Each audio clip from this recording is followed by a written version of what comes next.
Hi everyone and welcome to this video. In this video we'll discuss why we always have to encounter the unknown, why we always have to look, and with that essentially we'll discuss what the most important message of Jungian psychoanalysis is, in my opinion. And this is only an interlude. Again, it's a short video and there will be videos that go more in depth on this, but I think it is very important we tease this process out once in order then to sort of go into more depth in other videos.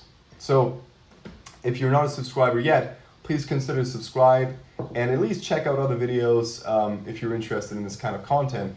And do feel free to leave a comment below to let me know what other content I should be producing, or perhaps if you have questions or even critiques, that would be very much appreciated. So let's assess the sort of ground here. We're dealing with Jungian psychoanalysis. So we're dealing with a psychodynamic perspective of the psyche, a perspective in which the ego is faced with an unconscious that it has to deal with. What this means is essentially there is not only that which we know, but there is also a lot which we don't know. And that which we don't know has an impact on that which we know. This is a fundamental description of why we should care about the unconscious at all, right? Because it has an impact on that which we are. Always, all the time, right? If you think about this, I gave this metaphor in other videos, as a photo library, the gaps between the pictures, so that which you're not picturing, that which you haven't crystallized, those are the moments that determine why the picture was taken and why other pictures weren't taken, you know? Again, the picture in itself is, I think it's a great metaphor for the way the ego captures certain elements of reality and not others. The picture in itself is a very fragmented look upon reality, right? There's a certain angle to it, there's a certain light to it, there's a certain perspective, a certain focus, and something that you don't, the negation of all of those, right? The ego at the center of this sort of process is that which narrates the reality of you, basically. It narrates for you, again, the ego isn't what you are, but it narrates for you that which you should think about the world and your relation to it. So the ego, I like to think of it as a narrated body. I've made a video on that, on the reason why I think of it as a body. But the ego most essentially is a story you tell. As a story you tell, it has certain interpretive paradigms that you bring to the table of that which you encounter as non-ego, the world that you encounter and interact with.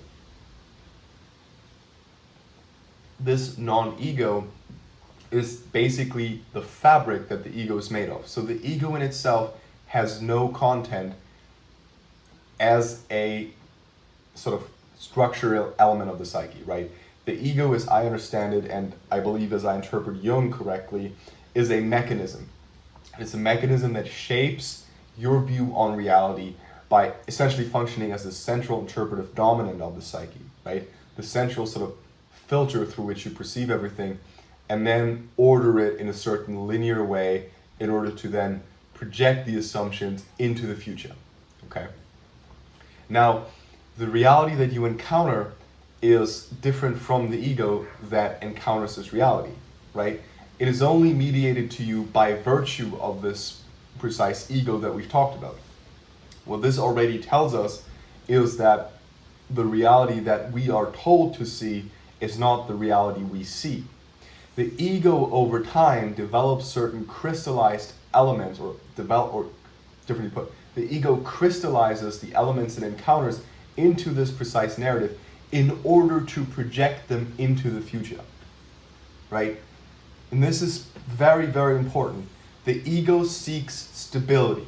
This is the core, I think, of this video. The ego seeks stability and projectability. That's its job, right? Its job is to create a surface on which you can move through the world in the complex sort of structure that we have built as humans, right? We live in a world beyond the intuitive, beyond the instinctual. right? An animal doesn't need an ego because it simply it's reactional, right? It doesn't live under the pretense of being able to proact, right? To act proactively, or to force it change upon the reality, right? It simply submits itself to the stream of that which is, in a way, interacting between what it is itself and what is in general, right? The ego does not live under this pretense. The ego is that which proactively creates. That is, it thinks it can influence reality and is not influenced by it at that level. Now, what basically is the job that Jung gives us, and again, this is one of the most important parts about Jungian psychoanalysis, is that we have to snap out of this ego-only perspective and realize that there is something beyond the ego, that which the ego encounters and which the ego tells us reality has to be called into question. So we have to actively engage in this movement towards the unknown, in this movement towards that which is supposed to be the truth as we are told by ourselves. And this is a fundamental mistrust, and in a way it's a paranoid position, right? Is this what I'm seeing right? Am I doing this correctly, right? But the paranoia is only on the surface, because it would be quite psychotic to simply assume that what I see is what is, right? That's like saying, oh, I know that ibuprofen is good for me, right? Every definite statement is always, in a way, a psychotic position, right?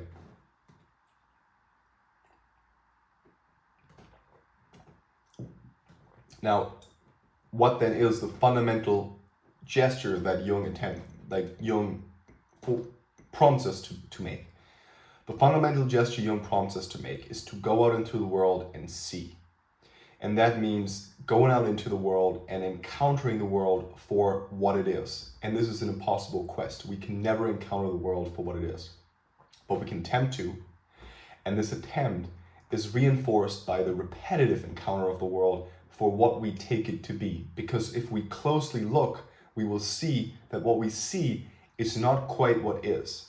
And these little glitches, these little differences will precisely strike us as that which we may want to reconsider within the fabric that the ego has subjugated. Now, this being the fundamental move of the psychoanalytic discourse that Carl Jung proposes is an extremely difficult position, but it's the position, Jung argues, that we have always assumed as subjects. We have always assumed a position of mediating between that which society as a whole knew and that which is the actual reality. And this mediated position plays out also on the small level, on the level of what we are, right? So I'll keep this video short. I'll cut here. If you want to know more in-depth discussions on this topic, then please consider to look at the other videos on this channel or in the video description. Consider to subscribe. And I have a recommendation. I wrote a book, it's called An Always Within an Ever, where I precisely thematize this topic. If you're interested in reading about it, you can find a link to the page where you can purchase it in the description. Thanks a lot.